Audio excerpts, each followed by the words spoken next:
Greenleaf korporatsiyasining iLife brendi ostida ishlab chiqarilgan yana bir ajoyib mo'jizaviy mahsulotlaridan birini testini qilib ko'ramiz. Ushbu mahsulotimiz ham idish, ham meva-chevalarni yuvishga to'g'ri keladigan mahsulot bo'lib hisoblanadi. Ya'ni sterillаш deymizmi? O'zi idish yuvish geli-yu, bunda bemalol meva-chevalarni ham yuvib tozalasa bo'ladi. Mana shunaqangi ko'rinishda ajoyib dozatorchasi ham bor. Juda ham ixcham upakovkada quyuqqina gel. Hozir buni sinab ko'rish uchun bizga har doimgidek pH indikatori va ma'lum miqdorda idishda suv kerak bo'ladi. Boshqa brendlar mahsuloti bilan solishtirmadim. Siz uyda o'zingizniki bilan solishtirib ko'rishingiz mumkin.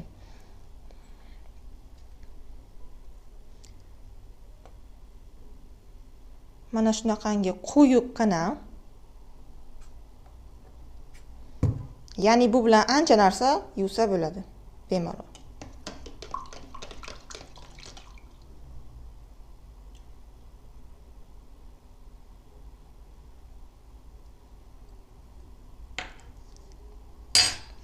Avval ko'pirishini tekshirib ko'ramiz.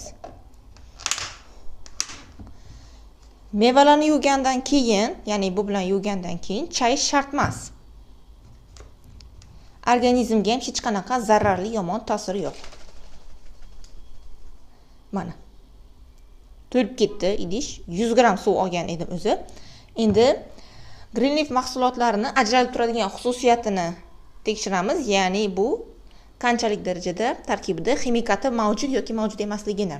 Har doimgidek bizga pH indikator yordam beradi. Buni bemalol aptekalardan sotib olsangiz ham bo'ladi.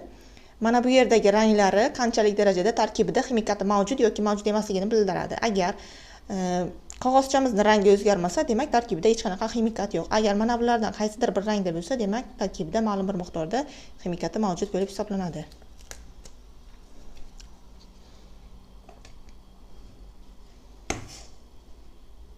Ko'piklari hatto otilib ketdi. Mana. Agar ximikati bo'lganda darrov reaksiyaga kirishib, rangi o'zgargan bo'lar edi. Demak, bemalol foydalanishingiz mumkin. Hattoki buni yuvgandan keyin, meva-chevalarni yuvgandan keyin chaymasangiz ham hech qanaqa organizmingizga zarari tegmaydi. Barchaga maslahat qilaman. Ham pasuda yuvadi, ham mevalarni tozalaydigan mahsulot.